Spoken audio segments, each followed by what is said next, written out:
bienvenue dans Genèse à Révélation. Je suis votre serviteur dans l'étude de la parole de Dieu.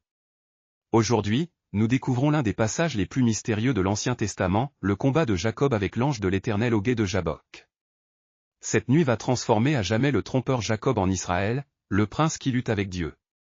Lisons Genèse 32, 22-32 dans la version Louis II. La même nuit, il se leva, prit ses 2 femmes, ses 2 servantes, et ses 11 enfants, et passa le gué de Jabbok. Il les prit, leur fit passer le torrent, et le fit passer à tout ce qui lui appartenait. Jacob demeura seul. Alors un homme lutta avec lui jusqu'au lever de l'aurore. 3 détails cruciaux échappent souvent au lecteur. Premièrement, Jacob traverse seul dans la nuit. Ce n'est pas un hasard, il sépare intentionnellement sa famille pour affronter Dieu en solitaire. Deuxièmement, quand l'homme touche l'emboîture de sa hanche, il vise le point le plus vulnérable du corps humain.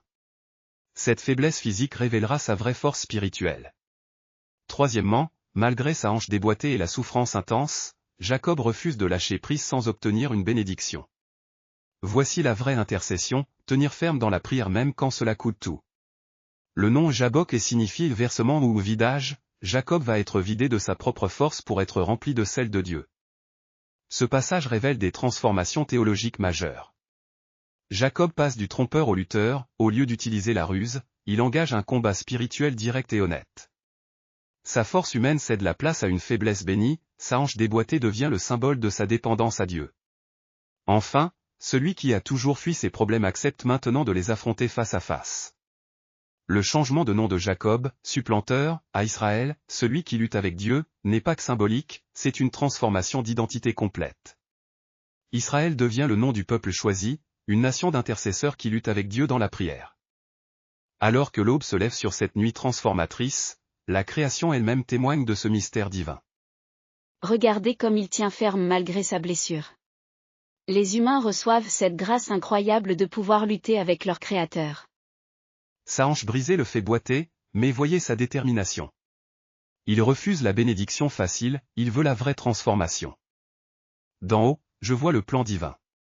Cette faiblesse physique devient sa plus grande force spirituelle. Quelle grâce accordée au fils d'Adam. Comme la création gémit en attendant que l'humanité comprenne, leur bénédiction vient par la dépendance, non par l'indépendance. Ce combat préfigure notre guerre spirituelle selon Exode 17h16, un combat permanent nécessitant l'intercession constante. Le prophète Osée confirme, dans le ventre de sa mère Jacob saisit son frère par le talon, et dans sa vigueur, il lutta avec Dieu. Hébreux 11h21 nous montre Jacob âgé, adorant appuyé sur son bâton, sa boiterie devenue un rappel permanent de sa dépendance à Dieu. Cette nuit où Jabbok établit le modèle de l'intercession, tenir ferme dans la prière, accepter notre faiblesse, et refuser de lâcher prise sans la bénédiction divine. Comme Jacob, nous sommes appelés à être Israël, ceux qui luttent avec Dieu dans la prière pour notre famille, notre nation, et les âmes perdues. Que nous enseigne le combat de Jacob pour notre vie de prière aujourd'hui? Premièrement, la vraie intercession demande parfois la solitude avec Dieu, ces moments où nous devons affronter sa face sans échappatoire. Deuxièmement, Dieu peut permettre la souffrance dans notre vie de prière non pour nous punir, mais pour nous transformer. Notre hanche déboîtée, cette faiblesse persistante, peut devenir notre plus grande force spirituelle. Troisièmement, ne lâchons jamais prise dans la prière sans obtenir la bénédiction. Comme Jacob, tenons ferme même quand Dieu semble silencieux. Prions maintenant, Père Céleste, comme Jacob au Jabbok, nous venons à toi dans notre faiblesse.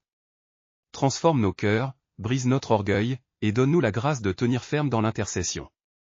Que nos faiblesses deviennent tes forces. Au nom de Jésus, Amen.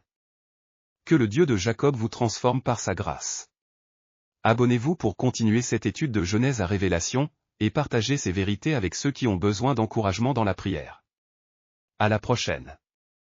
Abonnez-vous pour plus de contenu d'études bibliques.